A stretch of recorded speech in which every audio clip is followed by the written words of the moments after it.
Radar Drops. Informação para o seu dia. Olá, hoje é 31 de março, começa agora o Radar Drops, informação para o seu dia sob curadoria do FGV Notícias. E a gente começa com uma notícia de peso no setor de aviação.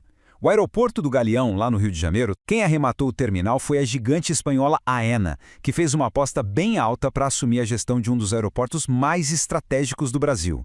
E por quanto? Bom, o lance vencedor foi de quase 3 bilhões de reais, 2,9 bilhões. Mas olha, esse número sozinho não conta toda a história não. Esse valor foi mais de 210% acima do preço mínimo que estava no edital. Isso não é só uma vitória no leilão, é praticamente uma declaração de intenções, né? Mostra que a Aena está apostando alto no crescimento do mercado aéreo brasileiro. Então, o que isso muda na prática? Bom, a Aena agora tem o controle exclusivo e a Infraero deixa a concessão.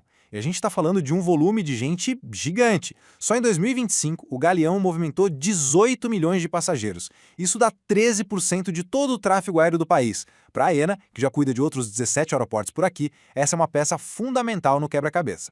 Mas afinal, qual o impacto real dessa mudança toda? Para ajudar a gente a entender, o Marcos Quintela, que é diretor da FGV Transportes, ele destaca um ponto crucial. Segundo ele, isso vai muito além de uma simples troca de operador. É, na verdade, uma chance de ouro para transformar o aeroporto do Rio um verdadeiro motor de desenvolvimento para toda a região. Agora a gente muda completamente de assunto e vai lá para o campo. O agronegócio brasileiro, que a gente sempre ouve falar dos números impressionantes, está passando por um momento bem difícil, viu? Por trás das manchetes tem uma crise se instalando. O setor está enfrentando um recorde de pedidos de recuperação judicial, que é aquele último recurso para tentar não ir à falência.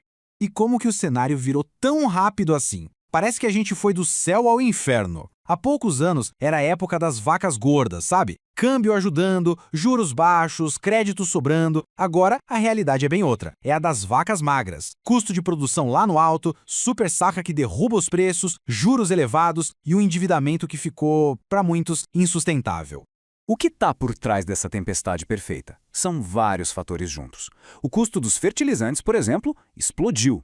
As super safras, que parecem algo bom, acabaram virando um problema porque derrubaram os preços. Aí você soma juros altíssimos, eventos climáticos extremos e uma dificuldade enorme para rolar as dívidas. A conta simplesmente não fecha. E para aprofundar essa análise, Felipe Serigati, pesquisador do FGV Agro, aponta para um ponto nevrálgico.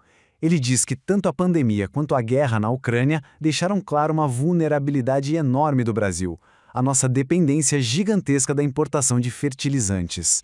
E a situação financeira é ainda mais grave, como o próprio Serigati explica. Com os juros onde estão hoje, a coisa ficou insustentável. A margem de lucro do produtor rural não consegue nem pagar os juros para rolar a dívida que ele já tem. Ou seja, para muita gente, a conta parou de fechar. Bom, e no nosso último assunto de hoje, a gente fala de uma empresa que faz parte da história do Brasil e que enfrenta uma crise sem precedentes: os Correios. A estatal está lidando com déficits crônicos e um plano de reestruturação que simplesmente não engrena, incluindo aí um programa de demissão voluntária que não atraiu quase ninguém. Para a gente ter uma dimensão do problema, basta um número: 13.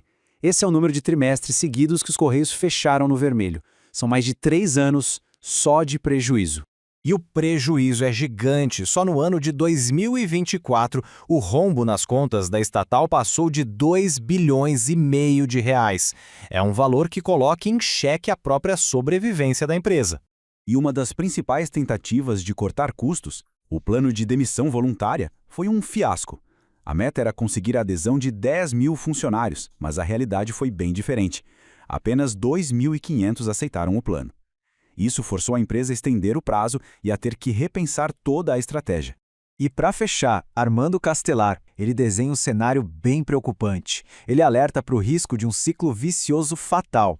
A crise leva a um serviço pior, o que afasta os clientes, o que aumenta ainda mais o prejuízo. É uma espiral negativa que, se não for parada, pode levar a empresa a quebrar.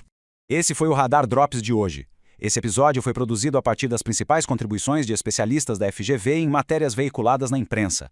Voltamos amanhã com mais um programa. Até lá!